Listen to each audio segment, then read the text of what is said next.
Sebenarnya setiap muslim itu setiap malam sebelum dia tidur, dia itu sudah menuliskan semua yang akan dia tinggalkan. Nah, untuk bisa selamat di dunia dan di akhirat itu kan ada urusan kepada Allah harus diselesaikan, urusan kepada sesama manusia diselesaikan juga. Itu kenapa laki-laki itu dapat 2, perempuan dapat 1. Nah, hukum waris itu tidak bisa kita hanya lihat warisnya saja, tapi harus dikaitkan juga dengan tanggung jawab yang diberikan. Jadi dia dapat 2, keluarnya 4. Oke. Nah, yang perempuan dapat 1 tapi tidak wajib menafkahi siapapun. Kita itu kan pasti akan wafat. Itu kan sesuatu yang pasti. Jadi setiap muslim itu pasti akan wafat. Dan pada umumnya setiap muslim itu punya harta, sedikit banyaknya itu pasti punya harta. Maka perlu kita siapkan bagaimana pendistribusiannya setelah kita wafat.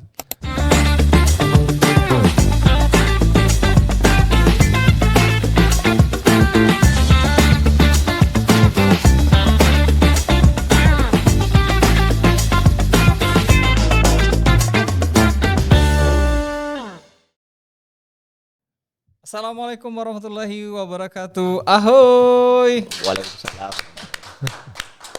Ya, bertemu kembali dengan saya Zen di Naira Studio Podcasting. Edisi kali hari ini kita kembali mengudara di channel Naira Studio Podcasting. Kita live hari ini di Facebook. Tentunya kita juga mengajak sahabat podcaster untuk sama-sama menyaksikan acara ini secara live dengan ikut serta berpartisipasi di kolom komentar kami di channel Naira Studio Podcasting. Dan hari ini sudah masuk bulan suci Ramadan, ya, ada yang masih masuk Ramadan kedua, ada juga yang sudah Ramadan ketiga. Ucapannya selamat menjalankan ibadah puasa dan mudah-mudahan tetap bersemangat dan tetap menjaga amal soleh agar pahala puasanya tidak berkurang. Ya. Hari ini kita mengundang salah satu narasumber kita untuk membahas tentang perkara yang kami rasa cukup penting juga untuk menambah wawasan sahabat podcaster di luar sana tentang pentingnya ya ilmu yang berhubungan dengan perkara bagi waris, ya, harta warisan. Dan ini kami dapati inspirasi dari beberapa video nanti yang akan kami tayangkan sebagai pengantar dari video ini. Tapi yang jelas di saat kita sedang sibuk-sibuknya ya mengejar dunia, kalau orang bilang, lupa akhirnya menyiapkan bekal di akhirat hingga kemudian kita lupa menyiapkan kain kapan ya untuk persiapan kita, tapi juga harus bisa mempersiapkan wasiat agar kemudian tidak menjadi problem di masa yang akan datang. Nah, untuk kali ini kita akan angkat tema dengan judul ya, etalase kain kapan, wasiat kapan. Bersama Ustadz Yusran Ramli. Assalamualaikum Ustadz. Waalaikumsalam warahmatullahi wabarakatuh. Gimana kabarnya Ustadz? Sehat? Alhamdulillah sehat. Semangat sekali kayaknya. Masya Allah. Karena dikejar deadline. Baik Ustadz, ini informasinya tadi kita dapat. Ustadz sekarang sudah sering live ya di live di TikTok informasinya. Akun TikToknya apa Ustadz?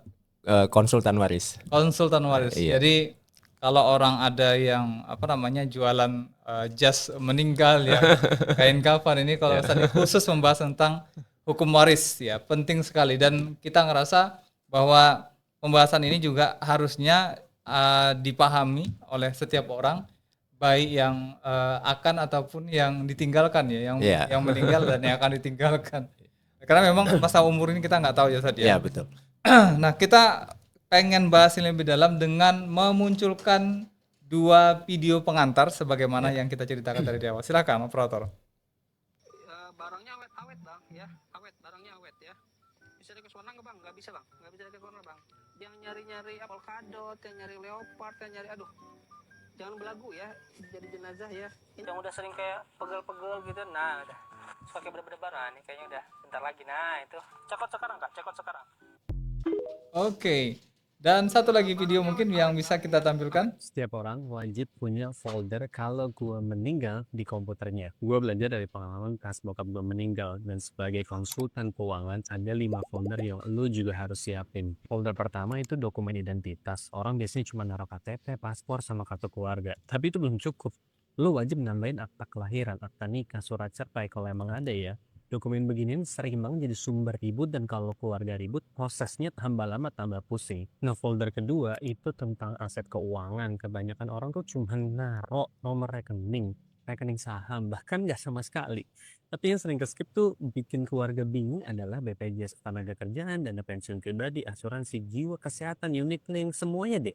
Tabungan jangka panjang kayak deposito, hal-hal ini jarang dibahas. Karena itu keluarga nanti bisa kesulitan ngakses kalau mereka Baik. nggak tahu. Sudah gitu ya, bisa oke. kita ambil kesimpulannya. Karena Oke, kita baik. nggak akan memperpanjang video itu terlalu lama. Baik Ustadz, Iya. kita minta komentarnya. Seberapa penting sebetulnya ilmu waris ya bagi yang meninggal ataupun yang akan ditinggalkan?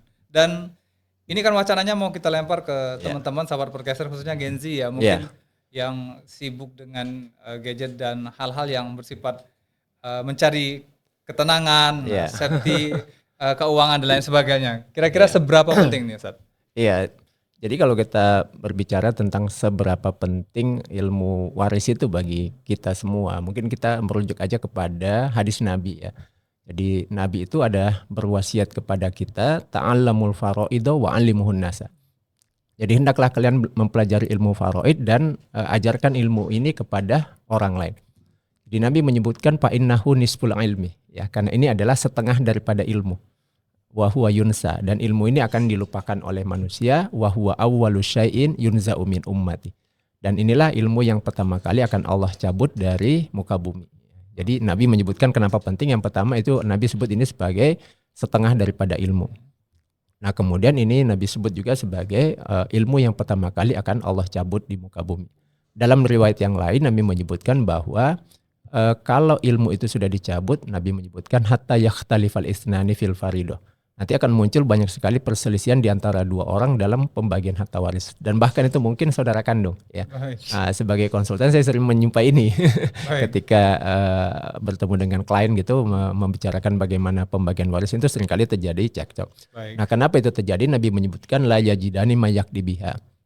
Itu karena sudah tidak ada ditemukan lagi orang yang kemudian bisa menjelaskan seperti apa pembagiannya menurut hukum Islam. Iya, Nah, berarti secara sederhana bisa kita simpulkan bahwa sekalipun ilmu ini dipelajari tapi tetap ada rujukannya Ustaz. Ada rujukannya. Dan rujukannya itu langsung dari Al-Quran. Nah jadi kalau kita mempelajari hukum-hukum fikih ya, misalnya tentang sholat, puasa, haji, itu di dalam Al-Quran kita cuma mendapati dalam bentuk namanya mujmal, global. Nah, jadi hanya perintah saja, aqimis sholah, dirikanlah sholat, wa atuz zakah, atau keluarkanlah zakat, ataupun haji. Nah tapi untuk tutorialnya, yaitu tata caranya itu kita merujuk kepada petunjuknya Nabi. Ya, jadi misalnya Nabi menyebutkan shollu kama ra'aitumuni usolli. Jadi sholatlah kalian sebagaimana melihat aku sholat. Nah tapi untuk pembagian waris ini Allah yang perintahkan di dalam Al-Quran, dan tutorialnya langsung Allah juga yang menyerahkan secara detail gitu. Jadi ini sangat menarik. Oke. Ustaz, sebelum dalam kita bahas tentang apa yang menjadi inti topik pembahasan kita, saya pengen minta tanggapan Ustaz terkait dengan fenomena orang yang jualan kain kafan tadi. Menurut Ustaz tuh arahnya kemana sih sebenarnya? Atau animo masyarakat sekarang seperti apa? Kok ada ya sekarang orang sudah mulai jualan yang begitu? Artinya kan ini kan harusnya dianggap sebagai suatu hal yang tabu, ngeri ya. Artinya kesiapan mental orang untuk kemudian ditawarin kain kafan ini. Kalau dulu biasanya kan kalau kita bilang nanti ke masjid setelah tua misalnya kan seperti itu. Nah ini kok sekarang trennya justru yang jualan anak muda tadi itu kan. Oh gitu. Dikasih sampel lagi tadi temannya yang harus jadi jenazahnya gitu kan seperti itu. Iya. Kalau dari sisi mempersiapkan di sini saya tidak ada masalah ya kalau kita mempersiapkan, bahkan kalau kita baca sejarah seperti misalnya para sultan Turki Utsmani, itu kan mereka punya semacam apa namanya kayak sorban gitu. Nah itu sorbannya tuh dari kain kafan tuh. Nah itu jadi semacam pengingat dia. Jadi semacam pengingat bahwa kalau nanti dia berkuasa melakukan perintah, melakukan pengelolaan urusan rakyat, ingatlah bahwa kamu pasti akan mati ya gitu. Dan akan dipertanggungjawabkan. Nah seperti itu. Nah jadi kalau misalnya tadi itu fenomenanya menjualan kain kafan untuk persiapan, ya menurut saya sih tidak ada masalah ya. Apalagi kalau itu untuk sebagai pengingat gitu ya, pengingat. Maksudnya begini, videonya itu kan sempat viral. Iya. Nah, sementara di satu kondisi kita ngelihat orang sudah gak begitu aware dengan perkara-perkara yang seperti itu. Iya. Nah, kenapa itu bisa menjadi viral? Kalau menurut Ustaz sekarang dari mungkin kan Ustaz juga sering nih live TikTok membahas tentang perkara-perkara itu mungkin. Iya, mungkin di satu sisi sesuatu yang agak unik di masyarakat itu biasanya. Itu ya. Indikasinya itu. Salah satunya mungkin itu, ya. Nah, tapi sebenarnya kalau di dalam Islam, kalau kita baca kitabnya Imam Ghazali ya, Bidayatul Hidayah, di situ beliau menyebutkan bahwa sebenarnya setiap muslim itu setiap malam sebelum sebelum dia tidur, dia itu sudah menuliskan semua yang akan dia tinggalkan. Nah, misalnya Idealnya seperti itu. idealnya begitu. Jadi disebutkan di dalam kitab itu bahkan semua transaksi yang kita lakukan, apalagi kalau belum selesai. Misalnya masih ada utang, masih ada piutang, kemudian asetnya di mana, itu dituliskan semua. Dan kalau menurut Imam Ghazali itu kita letakkan di bawah bantal gitu ya. Jadi kalau misalnya nanti tidak bangun lagi, pihak keluarga Carilah di bawah bantal itu ya. gitu ya. Sampai seperti itu ya, tinggi kesadarannya ya. Iya. Jadi memang dalam Islam itu kan penyiapan folder seperti itu sangat penting ya. Jadi menyiapkan folder seperti itu sangat penting supaya kemudian ketika misalnya ada yang wafat itu mudah untuk kemudian menyelesaikannya. Apalagi kalau sekarang kan orang sudah berhubungan secara online ya, kita tidak tahu mungkin rekan bisnisnya ada di mana, dia punya akad-akad dengan siapa, yang itu mungkin sifatnya online dan lintas negara. Nah, sementara ketika ada orang yang wafat itu kan semua akad-akad yang dia lakukan, urusan-urusan yang dilakukan harus diselesaikan. Luar biasa iya. ya. Tapi memang butuh kekuatan mental juga Ustaz, Ya. untuk memahami kondisi itu ya. Betul ya. Salah seorang guru saya itu malah pernah sebelum beliau wafat itu menuliskan semuanya gitu. Jadi kalau beliau wafat kain kapannya gimana, kemudian dikuburkan di mana, siapa yang menyolatkan, sampai kemudian waktu disolatkan siapa yang jadi imam, kemudian waktu selamatan berapa tendanya, dia tuliskan secara lengkap gitu. Real ya. Real seperti itu. Baik, Iya. baik. Baik Ustaz. Nah, terkait dengan kondisi tadi kita ngelihat live TikTok, kemudian urgensinya memahami ilmu waris ini tadi. Iya, iya. Gimana cara kita ngenepis pendapat orang yang menganggap itu sebagai sesuatu hal yang tabu, karena seolah-olah seakan-akan kepikiran tentang pembagiannya. Kemudian yang kedua ada kesan gitu, atau ini kesan ini juga yang pengen kita hilangkan. Bagaimana kemudian kita menghilangkan kesan bahwa ketika kita belajar itu sebenarnya kita tidak berpikir agar si pemilik waris itu segera meninggal gitu. Nanti gimana ngasih statementnya? Kalau sekarang itu sedang berkembang apa yang disebut dengan waris planning. Jadi perencanaan waris. Jadi kalau dulu orang belajar waris itu hanya untuk orang tuanya yang sudah wafat membagi warisnya. Sekarang itu sudah dikembangkan yang namanya waris planning. Jadi waris planning itu adalah bagaimana merencanakan untuk kita sendiri ya. Seandainya kita tiba-tiba dipanggil oleh Allah, kita sudah siapkan semuanya. Nah, jadi waris planning itu ini juga saya ajarkan juga di kelas-kelas waris itu bagaimana mempersiapkan seluruh akad yang sedang kita lakukan. Dan itu sangat penting terutama bagi pengusaha itu ya. Jadi apa sih sebenarnya akad-akad yang sedang berlangsung pada hartanya. Jadi mungkin dia melakukan pencatatan atau pemisahan mana harta miliknya, mana harta yang dia sudah wakafkan, mana yang sudah dihadiahkan, mana yang itu masih dipinjam orang, mana dia sendiri juga meminjam. Nah, itu semua diapakan karena itu semua harus diselesaikan begitu dia wafat. Jadi kalau di masa sahabat itu bahkan ada seorang sahabat ketika wafat itu ayahnya berpesan kepada anaknya karena ayahnya ini sebenarnya di tempat itu kalau saya tidak salah di Madinah hartanya tidak terlalu banyak tapi dia sering ikut ekspedisi jihad. Nah, yang ketika dia ikut ekspedisi jihad itu di tempat-tempat lain itu seringkali dia mendapatkan pembagian harta namanya ghanimah ya, rampasan perang. Jadi di daerah sana dia dapat tanah, daerah sana dapat tanah gitu. Lokasi penaklukan ya seperti itu. Jadi sehingga ketika sebelum dia wafat dia berpesan kepada anaknya nanti kalau aku wafat selesaikan itu. Sampai kemudian anaknya itu menunggu sampai kalau saya tidak itu 4 tahunan. Jadi setiap dia datang ke Mekah menunggu orang-orang dari seluruh dunia datang haji lalu kemudian dia umumkan bahwa ayahku dulu pernah menaklukkan daerah ini, daerah-daerah ini. Kalau ada yang pernah bermuamalah dengan ayahku apa saja yang belum selesai. Nah, kemudian anaknya selesaikan. Nah, itu setelah selesai baru kemudian anaknya membagikan apa yang kalau sudah dianggap kayaknya udah selesai nih ya. Dia menunggu sampai 4 tahun itu. Dan dia aktif bukan menunggu gitu. Baik. Ini kalau kita bilang terkait dengan jihad tadi kan potensi meninggalnya tinggi ya kalau kita bilang.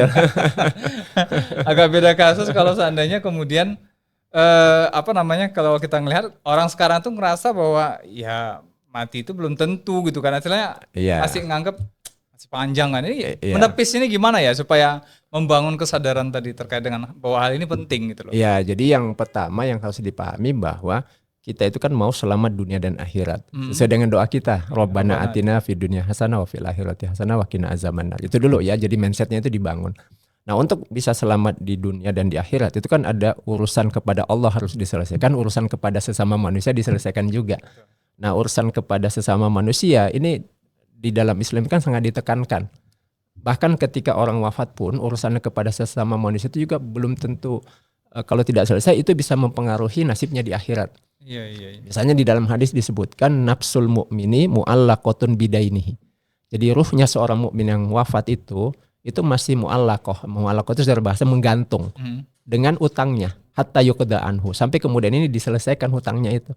Nah, jadi kalau misalnya mindsetnya itu mau selamat di dunia dan di akhirat, dia pasti akan punya concern yang cukup kuat di sini ya, karena ini menyangkut nanti untuk keselamatan di akhirat gitu. Baik, Ustaz. Kita sering jumpain di dalam beberapa kasus, mungkin Ustaz juga sering jumpain ya di beberapa studi kasus itu, bahwa banyak sekali masyarakat yang ketika ingin bagi waris itu dengan alasan gak enakan, akhirnya mengambil keputusan udah bagi rata. Nah, ini hukum faraid untuk ahli warisnya ini gimana? Iya, jadi yang pertama kita pahami dulu hukumnya membagi sesuai dengan hukum faraid kan, hukum Islam. Ini jelas hukumnya wajib, sepakat para ulama hukumnya wajib.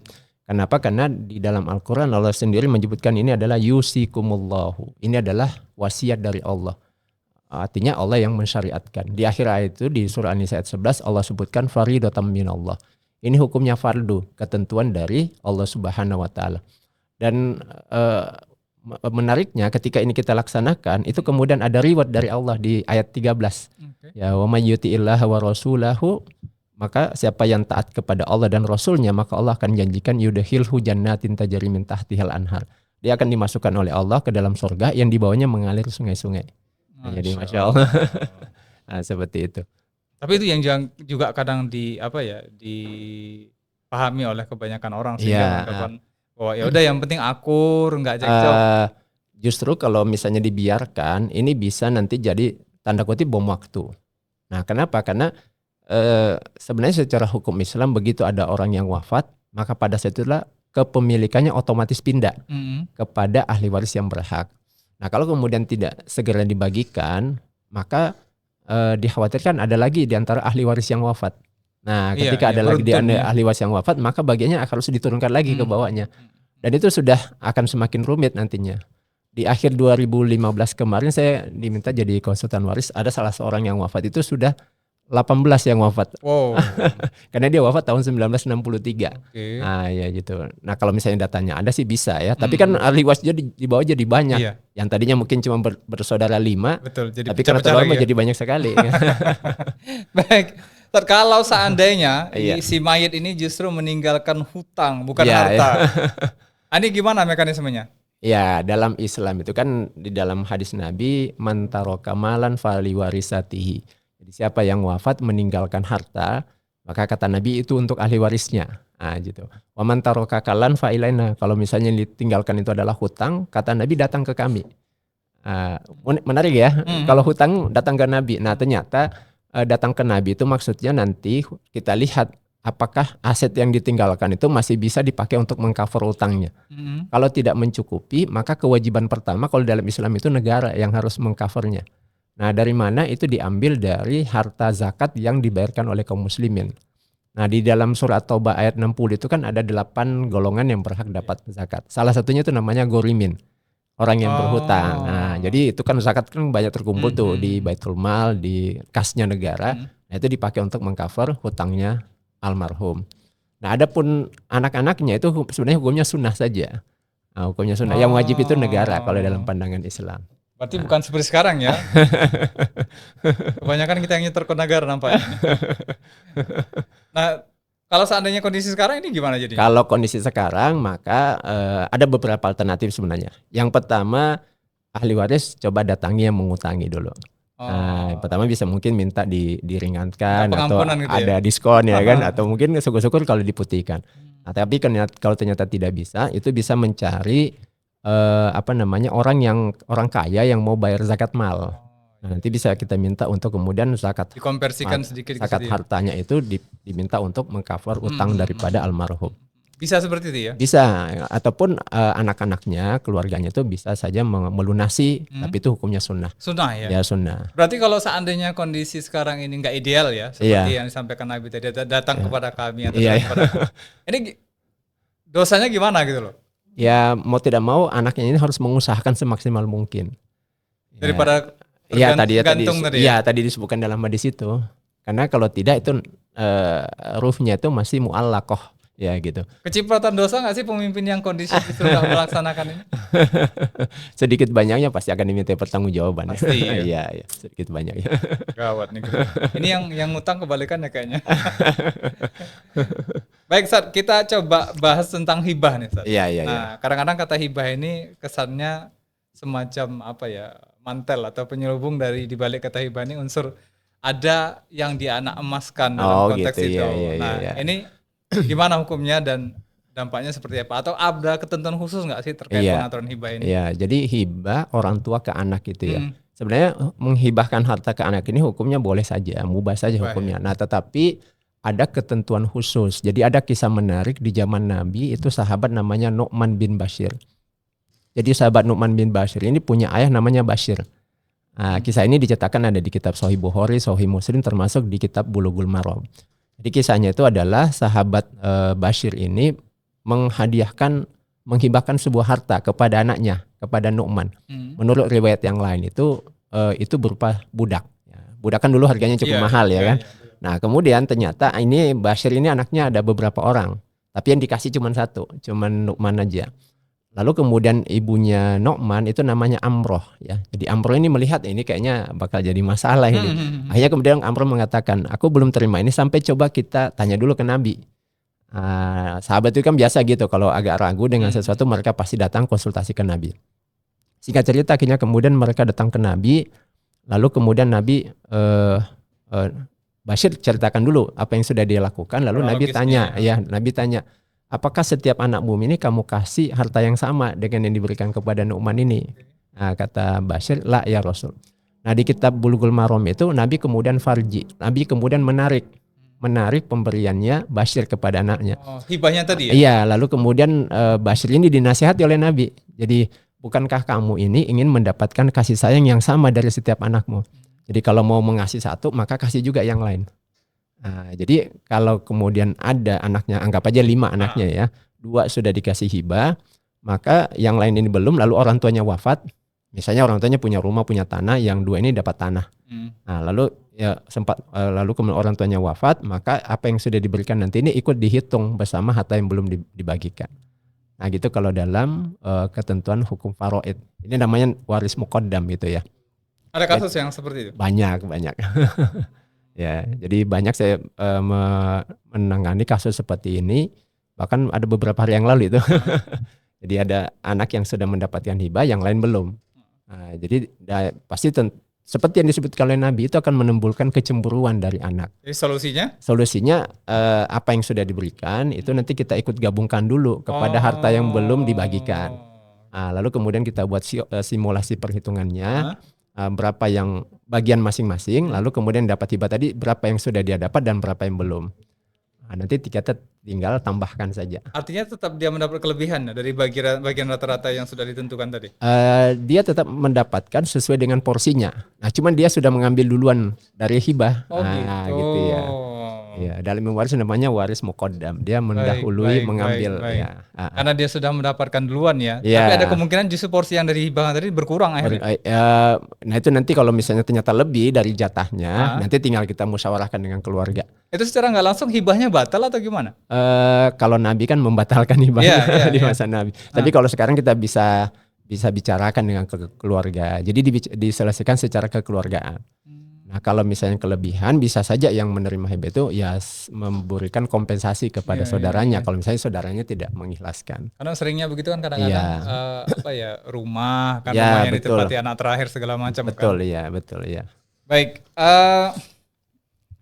ada juga kita bahas tentang bahaya memakan harta anak yatim. Nah dalam konteks ilmu faraid itu yang dikatakan memakan harta anak yatim itu apakah yang dikatakan di situ statusnya anak dari ayah tunggal atau ibu tunggal atau tanpa ada 2 orang. Misalnya anak itu Iya, si iya, ahli iya. waris dititipkan kepada pamannya atau kakeknya Iya, katakan. iya, iya. Opsi ketiganya seperti itu. Iya. Yang mana Ustaz? Ya, jadi ketika misalnya ada orang tua yang wafat ya, kemudian anaknya masih kecil, Iya. masih kecil. Nah, tentu saja ada harta waris yang akan diperoleh anak Iya. ini. Tapi umurnya belum. Ayah belum balik. Nah, nanti pembagiannya kita tinggal lihat kondisinya ya. Kalau misalnya dia tidak punya anak laki-laki, maka tentu saja nanti sebagian harta mungkin ke saudaranya, ayahnya. Nah, ketika misalnya kakeknya itu sudah wafat duluan. Oke. Nah, tapi kalau misalnya kakeknya masih hidup, saudara ayahnya terhalang gitu ya. Nah ini mau tidak mau nanti akhirnya harta anak yatim ini kan akan dikelola. Nah, Akan konteks dikelola. anak yatim itu apakah seperti yang saya katakan tadi? Ibu tunggal atau ayah tunggal katakan? Iya. Bisa seperti itu. Bisa seperti Bisa itu ya? seperti itu ya. Jadi makanya hartanya itu kemudian dikelola oleh walinya.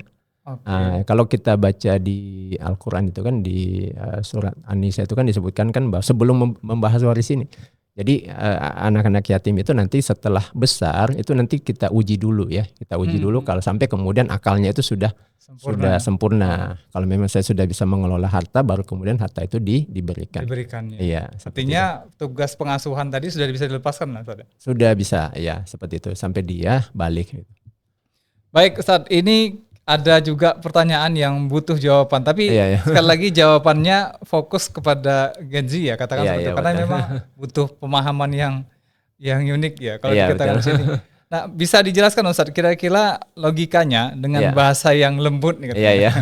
Kenapa laki-laki dapat bagian lebih besar dari perempuan? Nah, ini Iya. mungkin bisa dijelaskan Ustaz. Iya, ya, jadi memang ini juga sering muncul nih di pertanyaan di ketika saya live itu. Kenapa laki-laki itu dapat 2, perempuan dapat 1? Nah, hukum waris itu tidak bisa kita hanya lihat warisnya saja, tapi harus dikaitkan juga dengan tanggung jawab yang diberikan. Nah, laki-laki itu memang dapat 2, tapi tanggung jawabnya itu menafkahi yang pertama ke istrinya. Nah, gitu ya, nafkahi istrinya. Yang kedua siapa? Anaknya. Nah, kemudian ketika ayah sudah wafat, laki-laki itu menafkahi ibu kandungnya. Ke atas ya? Ya ke atas ya ketika ayahnya sudah wafat. Nah, kemudian kalau misalnya ayahnya juga sudah wafat dan ada saudara perempuannya yang belum menikah, walinya itu kan adalah saudara laki-laki. Iya. Nah, maka saudara laki-laki yang menafkahinya. Jadi dia dapat 2, keluarnya 4. Oke. Nah, yang perempuan dapat 1 tapi tidak wajib menafkahi siapapun. Masya Allah. Mungkin udah terjawab ya. Ini Ya, katanya ya. pertanyaan paling powerful katanya gitu. Ya. Jadi pilih yang mana? Dapat 2 keluar 4 atau dapat 1 tapi full. Baik. Menarik sekali ini supaya secara logika juga nggak terbantahkan lagi ya. Baik Ustaz, kita maju ke pertanyaan berikutnya nih. Iya, Apa iya. perbedaan wasiat dengan warisan? Yang banyak bingung ya, beda Iya. wasiat dengan warisan itu Ya, apa? jadi gini, kalau orang wasiat itu, jadi wasiat itu kalau kita mengacu kepada definisi di dalam kitab Al-Mu'tamad fil Fiqh Syafi'i yang ditulis oleh Syekh Muhammad Az-Zuhaili, di situ disebutkan bahwa wasiat itu adalah pemberian ya. Jadi pemberian harta kepada orang lain tetapi dikaitkan dengan kematiannya. Jadi dia mengatakan kalau saya wafat, maka berikanlah harta saya kepada si fulan atau Oke. siapa, atau misalnya kalau saya wafat nanti keluarkan harta saya untuk masjid. Mm. Nah, 10 juta misalnya, atau untuk rumah tahfiz sekian juta. Nah, itu disebut dengan wasiat. Jadi dia memberikan harta tapi dikaitkan dengan kematiannya. Nah, itu namanya wasiat. Oh. Nah, gitu. Artinya prosesnya dilakukan setelah dia meninggal. Setelah meninggal, jadi, tapi pesannya dia sudah sebutkan ketika dia masih hidup. Secara tertulis maupun secara lisan. Ya, betul. Jadi dua-duanya boleh. Dua-duanya boleh. Jadi kadang ditulis, kadang juga cuma diucapkan saja. Yang penting ada yang mendengarkan, ada saksinya. Nah, kadang-kadang susah juga membedakan hibah dengan wasiat ini Ustaz. Ya, nah kalau hibah itu pemberian ketika dia masih hidup dan ketika itu pindah langsung ke pemilikannya. Oh. Nah, gitu itu hibah. Bedanya dengan wasiat nanti tunggu dia meninggal dulu baru dia eksekusi ya. eksekusi. Dan wasiat itu disyaratkan orang yang berwasiat harus lebih dulu meninggal daripada yang akan menerima. Nah, kalau yang menerima itu lebih dulu wafat, maka otomatis hibahnya wasiatnya batal. Oh gitu. Iya, karena kan misalnya kalau saya meninggal, berikanlah harta saya kepada si fulan. Ternyata ternyata fulan si duluan meninggal, maka langsung otomatis ininya berubah Baik. batal. Nah gitu. Kalau waris ini pembagian yang sifatnya otomatis. Jadi ketika dia wafat, maka Allah langsung otomatis yang membaginya. Kasih rumus langsung ya. Langsung rumusnya langsung, dan itu diatur oleh Allah di Al-Quran. Bukan dalam hadis ini, di Al-Quran. Siapa yang menerima dan berapa bagiannya langsung di Al-Quran. Baik Ustaz. Nah, Iya. terkait dengan ilmu waris sendiri Iya. dan harus bersyarat nih. Ini kira-kira kenapa gitu ilmunya harus bersanad gitu kan. Dan juga kenapa dalam konteks hadis itu dikatakan sebagai ilmu yang pertama kali dicabut. Gitu. Iya, oke. Jadi yang pertama Nabi itu ada memuji sahabat-sahabat yang ahli ya. Jadi yang paling ahli faraid itu sahabat namanya Zaid bin Sabit. Yang menulis Al-Quran. Betul. Jadi sahabat penghafal Quran, penulis Al-Quran, dan juga apa itu adalah Zaid bin Sabit. Nah, Zaid bin Sabit ini dipuji oleh Nabi. Jadi afrodukum Zaid bin Sabit. Jadi yang paling afrod, yang paling ahli faraid di antara kalian itu adalah sahabat namanya Zaid bin Sabit. Nah, sahabat Zaid bin Sabit ini kemudian banyak dijadikan rujukan oleh Khalifah Umar. Nah, kita tahu kan di antara khalifah itu yang cukup panjang masa pemerintahnya itu adalah Khalifah Umar, dan yang paling banyak masalah. Jadi banyak masalah-masalah unik yang diselesaikan oleh Umar. Dan itu kalau kita pikirkan sekarang luar biasa cerdasnya. Jadi banyak sekali masalah-masalah yang rumusan-rumusannya. Iya, rumusan-rumusannya, dan itu belum terjadi di masa Nabi dan juga belum terjadi di masa Abu Bakar sebelumnya. Nah, siapa yang dijadikan rujukan oleh Khalifah Umar itu sahabat Zaid bin Sabit. Nah, lewat Zaid bin Sabit inilah kemudian turun ilmu itu, lalu kemudian ada seorang ulama namanya Syekh Ar-Rohbi ya, yang merumuskan. Nah, dia jalur ilmu itu ke situ. Nah, dari sinilah kemudian sanad-sanad orang belajar ilmu waris itu melalui kitab Matan Rohabiyah tersebut. Nah, yang sekarang lagi ya banyak orang kemudian belajar ke situ. Kenapa? Karena ilmu itu kan harus jelas jalurnya ke atas gitu. Baik, nah terkait dengan ilmu yang pertama kali dicabut tadi, kenapa mengindikasikan seperti itu kira-kira? Yang pertama itu Nabi sendiri yang mengatakan. Yeah. Ya, jadi Nabi sendiri mengatakan bahwa ini adalah ilmu yang pertama kali dicabut oleh Allah di akhir zaman ini. Dan Nabi menyebutkan ini sebagai nisful ilmi, setengah daripada ilmu. Jadi saya dulu sempat mikir kenapa ini disebut sebagai setengah ilmu. Nah, coba saya cari keterangannya ulama, ada yang mengatakan karena besarnya fadilah-fadilahnya. Ada yang menjelaskan karena ilmu ini ada ilmu untuk mengatur orang ketika hidup, ada ketika orang sudah wafat. Nah, tapi ternyata setelah saya di lapangan itu ternyata memang kita butuh banyak ilmu untuk menyelesaikannya. Nah, gitu ya. Jadi banyak melibatkan unsur ilmu lain ya. Banyak ya. Jadi ketika misalnya harta itu harus kita identifikasi, itu kan butuh ilmu. Misalnya bagaimana mengidentifikasi harta miliknya almarhum dengan milik yang lain. Jadi ketika dia sudah punya banyak bisnis, kita harus butuh ilmu fikih muamalah. Nah, jadi misalnya di hartanya itu ada dia buat syirkah, ada sebagian sudah dia wakafkan, ada kemudian dia buat bisnis orang lain. Makin harus kita bisa pisahkan. Karena merujuk pada surah An-Nisa ayat 12, harta yang dibagi itu haruslah harta miliknya mayit. Ya, kita tidak boleh membagi harta orang lain. Ya, sehingga kalau ada harta milik orang lain yang nyampur di situ, kita harus bisa mengidentifikasi dan memisahkannya. Baik milik istrinya ataupun milik orang lain, rekan bisnis atau lain sebagainya. Termasuk harta istrinya ya? Iya, karena memang istrinya juga dapat jatah ini ya? Betul, iya. Seperti itu. Baik. Harapannya dapat solusi malah nambah masalah kalau nggak tahu ya. Dan itu sudah terjadi loh sejak di masanya Khalifah Umar. Ya, jadi saya suka, terus sering nonton tuh film Umar yang 30 seri itu yang produksinya TV Qatar itu. Karena itu kan film dibuat berdasarkan riwayat tentang Umar. Nah, di situ banyak tuh kisah-kisah yang bisa kita pelajari. Biasanya ada sebuah kisah itu ada sahabat namanya Amr. Jadi Amr ini punya istri namanya Habibah. Nah, jadi ketika Amr itu wafat, kemudian kebetulan dia tidak punya anak ya. Wafat tidak punya anak, lalu kemudian punya banyak properti. Nah, disebutkan ada rumah, ada kebun, macam-macam. Nah, kemudian ketika dia wafat karena dia tidak punya anak, saudara-saudaranya itu langsung ngambil kunci budak dan langsung mengambil harta dan bagi-bagi. Nah, gitu. Karena dia lihat Amr tidak punya anak. Kemudian istrinya ini Habibah melihat, waduh ini kayaknya nggak benar ini. Karena Habibah merasa dia juga punya kontribusi. Akhirnya kemudian dia mengadu kepada Khalifah Umar. Nah, Nah, kemudian Umar mencoba menyelidiki ya. Ditanya Habibah, ternyata Habibah menyatakan bahwa sesungguhnya harta yang dihasilkan ini, jadi ceritanya Habibah itu penenun ya. Dia memproduksi kain di rumah. Kemudian setelah jadi Amr lah yang keluar berdagang untuk menjualnya. Ini kategori harta gono gini. Nah, kalau kita lihat ini kan berarti Habibah itu bagian produksi, Amr marketing. Gitu. Jadi ini kerjasama bisnis gitu. Sehingga harta yang dihasilkan itu adalah harta bersama. Oleh Umar karena ini dihasilkan bersama dibagi dua dulu. Dibagi dua dulu baru 50%-nya saja yang jadi harta waris. Nah, di Oh. mana di 50% itu nanti Habibah Habibah dapat dapat lagi juga lagi ya? sebagai istri. Oke. Dapat 1/4 lagi karena tidak Hmm, punya hmm, anak. hmm. Nah, gitu dia. Baik, Nah, baik. iya. Jadi memang harus butuh ilmu untuk bisa mengidentifikasi. Belum lagi hitungannya ya. Kalau seandainya misal katakan tadi dia tidak dalam konteks berbisnis seperti itu ya. Iya, iya. Asalkan istrinya punya penghasilan sendiri, dia PNS gitu Iya, atau iya. ASN katakan. Iya, iya, iya. Iya. Mirip-mirip nggak sih pembagiannya seperti itu? Iya, nanti intinya kita harus bisa mengidentifikasi mana hartanya mayit dengan mana harta orang lain. Nah, sehingga kalau istrinya juga Cluenya punya itu ya? harta, klunya di situ. Hmm. Kata kuncinya di situ. Jadi harta dia harus kita pisahkan dengan harta siapapun. Dengan harta istrinya ataupun dengan orang lain. Baik, Nah, Ustadz, gitu. ini kita minta Ustadz berbagi cerita dulu. Karena Iya. ada kisah yang lucu atau kasus yang paling rumit kali. Iya, ya. Yang pernah dijalani selama menyelesaikan permasalahan waris nih. Kira-kira kasusnya apa gitu? Atau mungkin berkaitan dengan penunda-nundaan waris tadi mungkin yang membuat masalah makin Iya, iya. rumit. Sebenarnya banyak sih sebenarnya yang unik-unik ya. Ya, tanpa harus menyebutkan nama Iya, katakan. tanpa harus menyebutkan. Saya pernah itu datang ke rumah ya, ada yang pernah datang ke rumah itu ini anak, tapi anaknya sudah tua, udah kakek-kakek. Hmm. Ya, jadi dia mengaku sebagai anaknya dan juga keponakannya.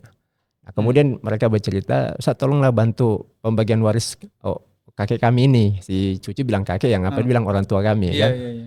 Lalu saya tanya, "Apa kasusnya?" Dia bilang, "Kami sendiri bingung menceritakannya." Lalu saya bilang, "Gimana saya mau selesaikan kalau bingung?" Nah, saya bilang, "Duduk aja dulu, coba ngomong aja gitu." Nah, akhirnya kemudian dia mengisahkan bahwa dulu kakeknya itu menikah sampai punya 7 istri. Dan itu 7 kota ya, 7 kota. Dan itu kejadiannya Gimana ternyata yang di 12 ini ya? kejadiannya di zamannya Soekarno dulu Hmm. ya. Jadi dia tentara lah ya, Hmm. pindah-pindah kota. Nah, lalu saya coba uraikan, akhirnya ketemu cara penyelesaiannya. Nah, seperti itu. Itu satu-satu kasus unik ya, bahwa ternyata di masyarakat itu ada yang seperti itu ya.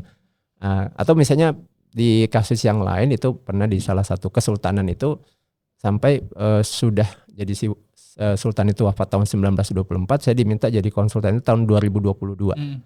Jadi sekitar 98 tahun ya setelah beliau Hampir 100 wafat. tahun ya. Hampir 100 Kurang 2 tahun. tahun lagi Iya, ya. seperti itu. Nah, apakah bisa? Jawabnya bisa. Yang penting datanya itu ada. Ya, karena dalam ilmu waris itu ada namanya munasahot. Munasahot itu membagi waris ketika harusnya dibagi sekarang, tertunda, ada yang wafat, tertunda, ada lagi yang wafat, tertunda, ada lagi yang wafat. Nah, sampai berapa generasi itu bisa dihitungkan. Seperti itu. Yang penting tahu tanggal atau Ya. tahun matinya ya. Betul. Jadi setiap kematian ini siapa aja ahli waris yang hidup dan seterusnya sampai apa. Nah, itu cukup lama juga waktu itu karena harus cari ke makam dan lain sebagainya, verifikasinya. Baik Ustadz, nah kalau ada pertanyaan, seandainya katanya, Iya. seandainya Ustadz besok meninggal, katakan seperti Iya. itu. Apa hal yang pertama Ustadz lakukan? Menyiapkan warisan atau mencari kain kafan? Ya sebenarnya kalau saya sendiri sudah menuliskan semua ya Oh, iya, akad-akad saya. Jelas Jadi ini. saya sudah tuliskan di sebuah buku dan saya sudah pesan ke istri ya. Jadi nanti kalau ada apa-apa buka aja buku itu. Jadi Tapi semua jangan sudah. buka sekarang gitu ya. Jadi semua sudah ada catatan di situ untuk diselesaikan. Ya. Saya pernah dengar ceritanya Ustaz Somad, ternyata Ustaz Somad juga begitu ya. Oh, Jadi Ustaz Somad itu sudah menuliskan, bahkan Ustaz Somad cerita beliau bahkan kain kapannya juga sudah disiapkan. sudah disiapkan. Sudah dicuci pakai air zam-zam. Masya Kalau saya juga sudah siapkan. Jadi saya sudah pesan ke istri, nanti kalau saya meninggal kain kafannya itu adalah kain umroh yang saya pakai. Nah gitu. Sudah ada 2 lembar sudah saya siapkan di rumah. Baik. Oke Ustadz, mungkin ini sebagai penutup nih kira-kira Iya ya. satu nasihat kepada penonton kita. Atau ada Iya. pertanyaan mungkin sebelum saya baca? Pastikan dulu. Gak ada ya? Oke. Ini karena jam-jamnya orang lagi berat ini kayaknya ya. Satu nasihat kepada penonton agar sadar dan mau belajar tentang faraid dan tidak menunda-nunda membagi harta warisan. Iya. Oke, jadi Mari, Ustaz, silakan. oke, baik. Jadi yang pertama bahwa setiap kita itu kan pasti akan wafat. Itu kan sesuatu yang pasti. Jadi setiap muslim itu pasti akan wafat. Dan pada umumnya setiap muslim itu punya harta, sedikit banyaknya ya, sedikit banyaknya itu pasti punya harta. Oleh karena itulah maka supaya kemudian harta ini tidak menjadi semacam batu ganjalan kita untuk kemudian selamat di akhirat, maka perlu kita siapkan bagaimana pendistribusiannya setelah kita wafat.